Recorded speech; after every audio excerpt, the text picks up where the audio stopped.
Hello, everybody. This is Dr. Joel Hunter, once again trying an impromptu Periscope session for my philosophy classes at Truckee Meadows Community College.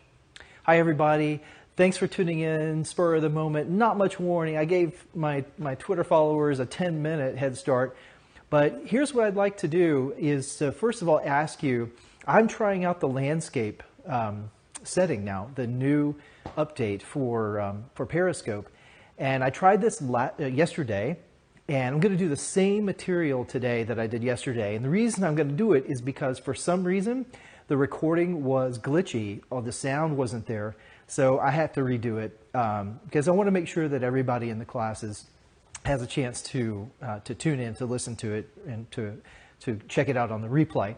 And so the only way to do that is to redo it, and that's what I'm going to do. So what I'd like to do, though, before I get any further, is I'd like to hear from the few of you that are tuned in already. Is my sound coming through, first of all? And second of all, what does the image look like on your phone? I know that you will get it in portrait. You will see it in portrait if you haven't updated Periscope with the new version. But if you do have the update, then it should be showing you. It should be in landscape. So anyway, I wanted to hear from you. Can some of you just give me some feedback? First of all, is the sound okay? Awesome, good, thank you. And so the sound's good. What about the image? What about the video? Because I was wondering if part of the recording wasn't. It didn't have something to do with the new orientation for some reason. Maybe there was something buggy about the Android version at least. But it sounds like everything's cool. So that's good. What I want to do is go over what I did yesterday, and hopefully this time it'll be saved and recorded in all its glory for everybody to replay. All right, so here's what I want to say. Two things I want to cover with you. Number one is I want to talk about a post that I gave or I wrote yesterday, and is up there on the screen back there, on how to do close reading. The other thing is just to tell you about this new version of Periscope. I got it from Michael Hyatt, who is sort of a thought leader and platform developer, and he did an experiment with it yesterday when it was released, and I thought, wow, this is great. Landscape is one of those things that needs to be fixed. There's a couple other things that would improve the experience on Periscope, but this is definitely one of them. So I wanted to just let you know that you can get an update for your Periscope that will allow us to do this now in landscape. As you can see, it's a lot easier for me to stand here and have the image in the background, or have a whiteboard or something like that, when the time is appropriate to do that. But anyway, I find this a lot more aesthetically pleasing to have it in landscape mode. Anyway, so I wanted to just sort of demonstrate what that's going to look like. And then, so the other thing, the first thing actually I wanted to talk about, that was one thing. But the other thing I want to talk about was this post that I did yesterday. And what I want to talk about is what I was seeing as a sort of a weird distribution of quiz grades on the first couple quizzes. Now this is for both classes. This is both world religions as well as intro to ethics. So my quizzes are kind of like the standardized tests that you used to take, and hopefully never have to take again. But if you took, say, the SAT or the PSAT, then you know that the tests are designed to get within a section, like say reading comprehension. The tests are designed to start you off with the easiest questions, and they get progressively harder. And so most people who do test prep realize there's three sections. There's an easy section, a medium section, and a hard section. And my quizzes kind of have the same structure. The reason for that is that I want those hardest questions to be the reward for those students who read most carefully and closely.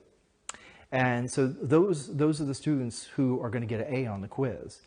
Now, I think that it's possible for all of my students to get an A on the quizzes if they conduct their preparation, if they read in such a way to give them the best chance of success on those hardest questions, because that's where the money is.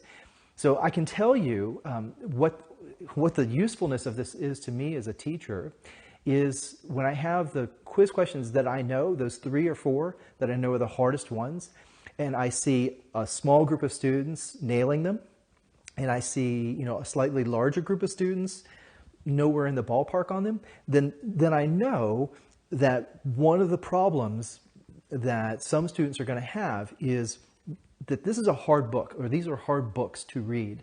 It's not easy stuff to digest. I mean, it's not something that you can just skim and do well. There's no answer sheet out in the internet for you to look up answers. So there's no way to sort of get quick solutions. There's no easy answers to the hardest questions, at least. And so that means it's all on you to figure out these readings. So what I want you to be able to do, of course, is get an A in the class, and get an A on these quizzes is a big part of that, as well as the exams that will come later. So what I want to do is try to get you the tool that you need in order to do the best, to perform the best that you can on the quizzes. And that means getting those hardest questions right. So the tool that you need is close reading. Now, way back at the beginning of the semester, even before our first class, I had posted an announcement that gave you lots of links to stuff on this subject. If you go back, I think it's probably the second announcement of the semester. So I have links to my own blog of all these different posts that I've done on this subject, on annotations, which I take as part of close reading, and as well as external sites that have lots of good stuff on critical thinking, close reading. So you can go back to that announcement and work through those links if you want to, or what I suggest now is that you go to my site and go to the latest post. It's still at the top, how to read a difficult text, because that's what you're going to be doing to tackle those hardest problems. It's a hard text, it's hard ideas. It doesn't come easy to us. It takes practice, it takes work to be able to do them well, but you all are capable of doing it. So what I want to stress is that you won't be able to sort of get over the hump of doing excellent in the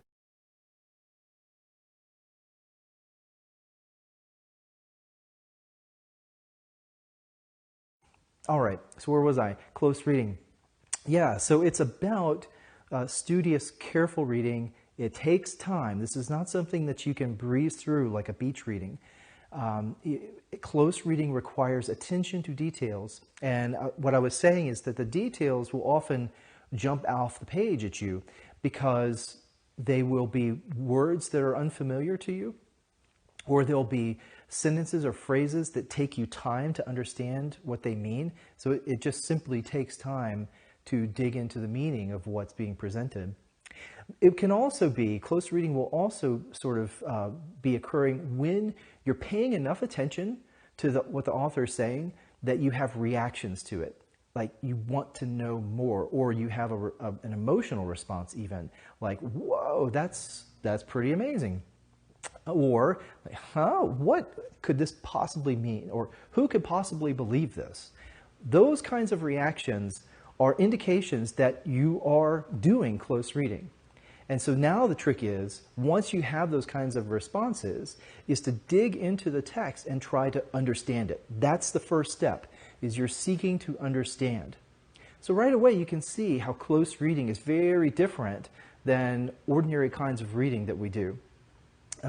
Like in our daily life and daily reading consumption.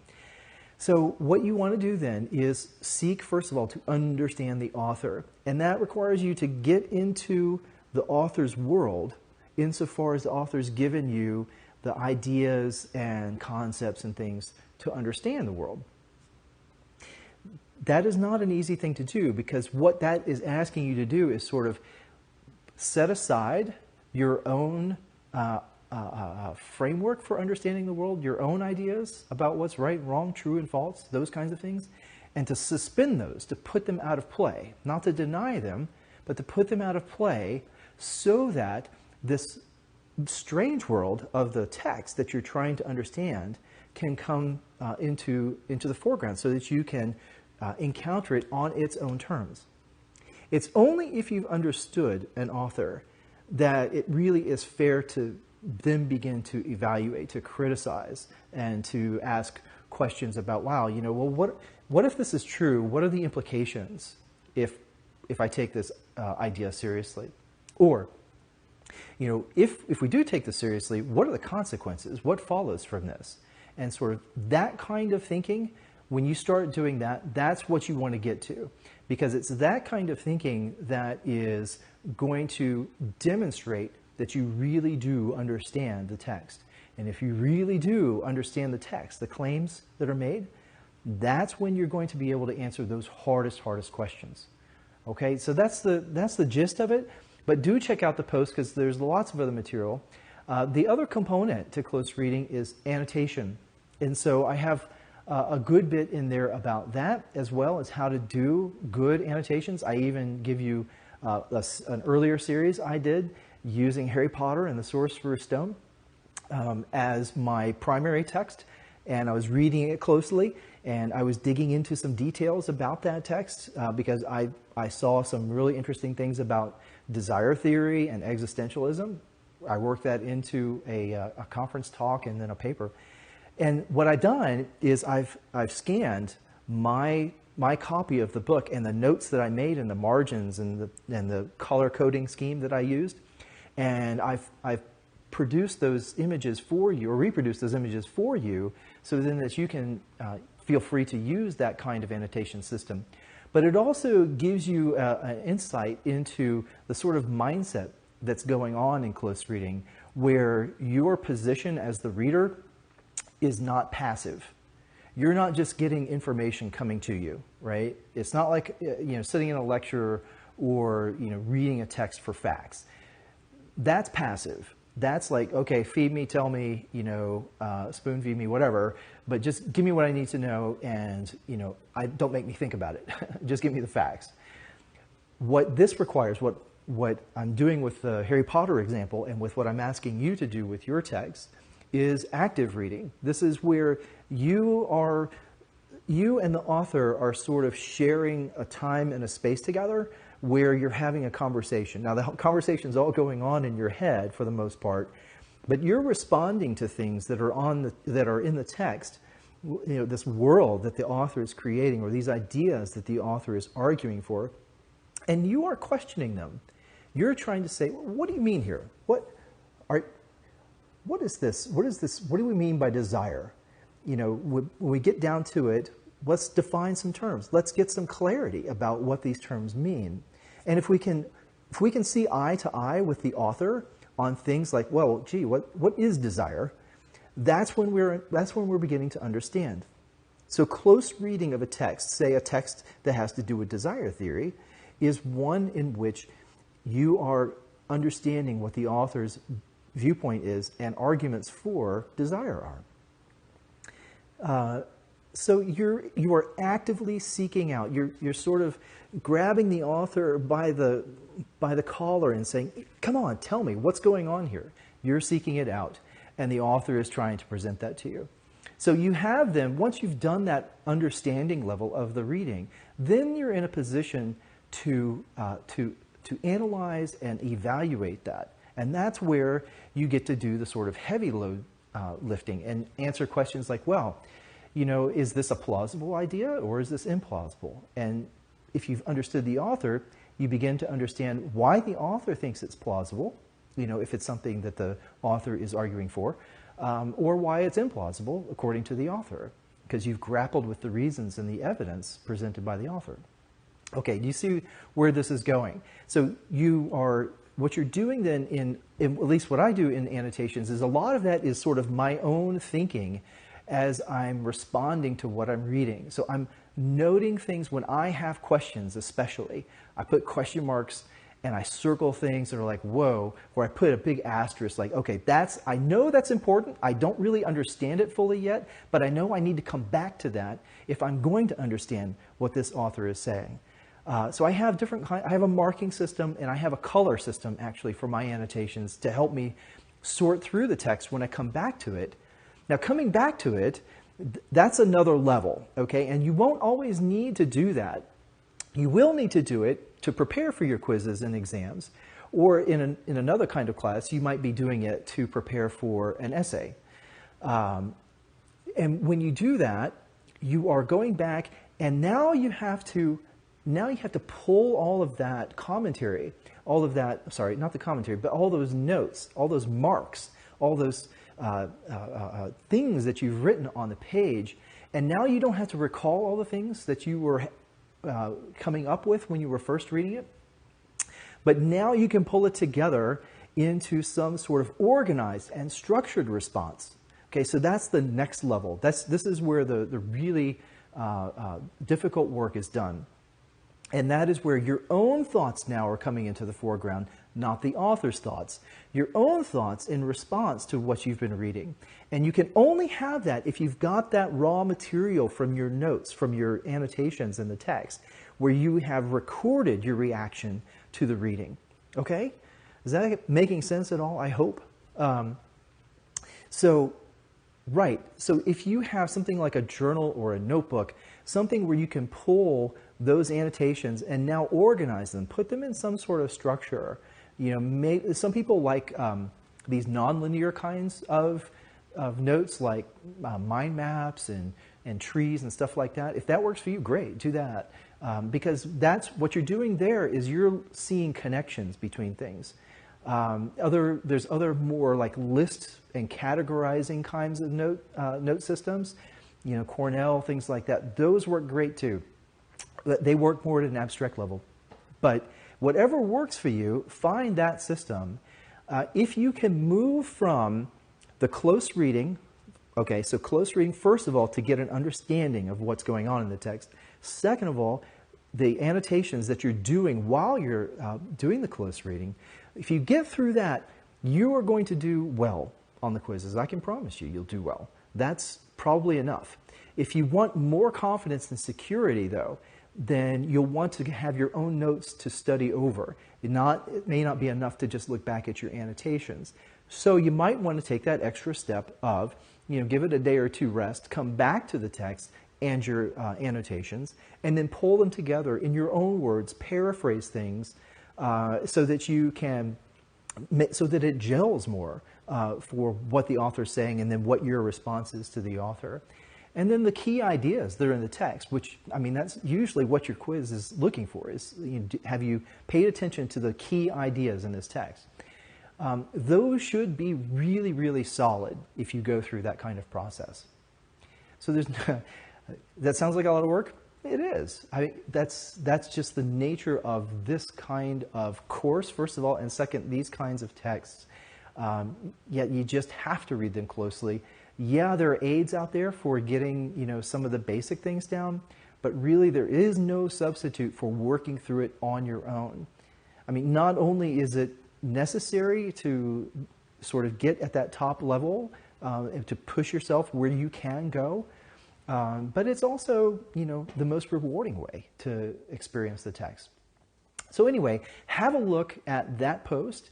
And, you know, leave some comments there. You know, I invited people to say, to tell them what has been your experience with taking notes? What hasn't worked for you? Or what has worked for you? You know, let's have a little dialogue on there if you want. Anyway, that's what I wanted to cover in this little impromptu session. And it's in two parts, right? So I'm gonna have to figure out how to put these things together. But I'll put the two videos together for YouTube so that folks catching the replay will be able to see it as just one rambling thing. But there we are. That's all I have for you. So there's a few of you still tuned in. I'd love to hear if you are, if any of this is making sense to you. If you get it, you know, maybe some hearts, or if you have a question or just a comment. Go ahead and fire those off. Let's get a little bit of feedback to see if any of this made any sense. Heck, even if my mic is on.